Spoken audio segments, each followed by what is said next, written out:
Hello दोस्तों, मैं हिमांशु।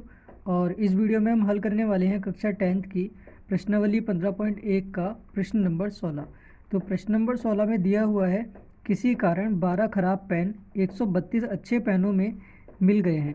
केवल देखकर यह नहीं बताया जा सकता कि कोई पेन खराब है या अच्छा है। तो दोस्तों यहाँ पर क्या है, यहाँ पर हमारे पास क्या है, अच्छे पेन है 132 और जो ख़राब पेन है वो है 12। अगर इन दोनों को प्लस करते हैं तो हमारे पास कुल पेनों की संख्या आ जाएगी, जिसमें 132 जो होंगे वो अच्छे पेन हैं जो कि सही चलते हैं, और 12 जो है वो ख़राब पेन है जो कि नहीं चलते हैं। ठीक है। और इसके बाद ये बोल रहे हैं कि इस मिश्रण में से एक पेन यदच्छा निकाला जाता है। इसका मतलब है कि इन पेनों में से जब इन सबको मिक्स कर दिया जाता है तो इनमें से एक पेन बिना देखे निकाला जाता है। ठीक है।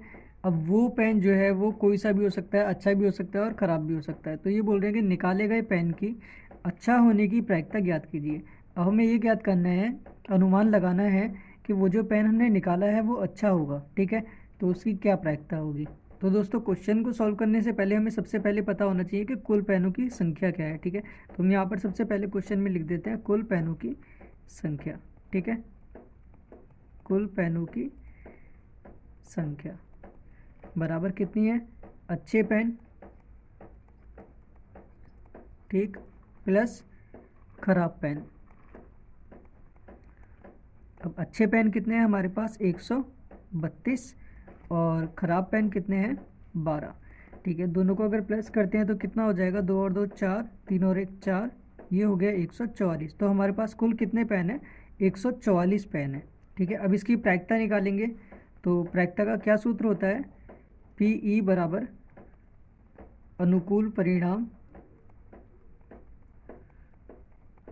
बट्टा कुल परिणाम। कुल परिणाम। तो दोस्तों ये जो होता है ये प्रायिकता का सूत्र होता है। ठीक है। जिससे हम प्रायिकता निकालते हैं।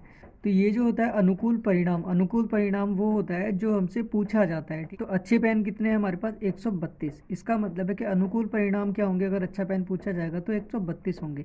अगर खराब पेन पूछा जाएगा तो उसके अनुकूल परिणाम क्या होंगे, 12 होंगे, क्योंकि 12 जो है वो खराब पेन है। मतलब जो पूछा जाता है वो अनुकूल परिणाम होते हैं, और कुल परिणाम का मतलब होता है कि कुल हमारे पास कितने पेन है। ठीक है। अगर किसी भी चीज़ के बारे में पूछा जाएगा, देखा जाएगा उसकी कुल संख्या कितनी है। जैसे यहाँ पर पेन की खराब और अच्छे दोनों पेनों को अगर मिलाएंगे तो कितनी है, 144 है।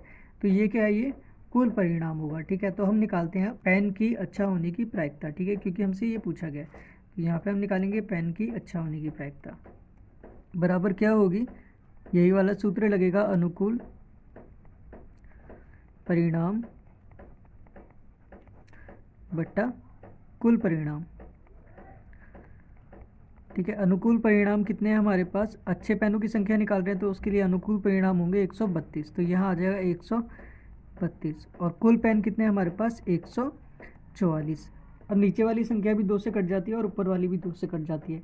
तो पहले हम ऊपर वाली संख्या को काट देंगे। अगर आपको ठीक से काटना ना है तो इसको आप साइड में भाग करके देख सकते हैं 2 से। ठीक है। तो हम इसे काट लेते हैं, 2 चिंग 12, फिर यहाँ पे 12 और 1 और 2 आ जाएगा, फिर 2 चिंग 12। अब 144 को काट लेते हैं, 2 सत्ते 14 और 2 दूनी 4। अब ये दोनों भी 2 से कट जाएंगे। ठीक है। तो यहाँ पर 2 तिया 6 और 2 तिया 6, और ये भी 2 से कट जाएगी, 2 तिया 6 और 2 चिंग 12। अब ये जो दोनों संख्या हैं ये दोनों की दोनों 3 से कट जाती हैं। ठीक है। तो इसको काट लेते हैं, 3 एकम 3, 3 एकम 3, और ये कटेगी 3 एकम 3, 3 दूनी 6। अब ये दोनों आपस में किसी भी एक सेम संख्या से नहीं कटती। तो क्या होगा, 11/12। ये क्या होगी, ये प्रायिकता होगी अच्छा पेन निकलने की प्रायिकता। तो हमारा जो आंसर होगा, इसकी जो प्रायिकता होगी वो क्या होगी, 11/12 होगी। तो ये है हमारा आंसर।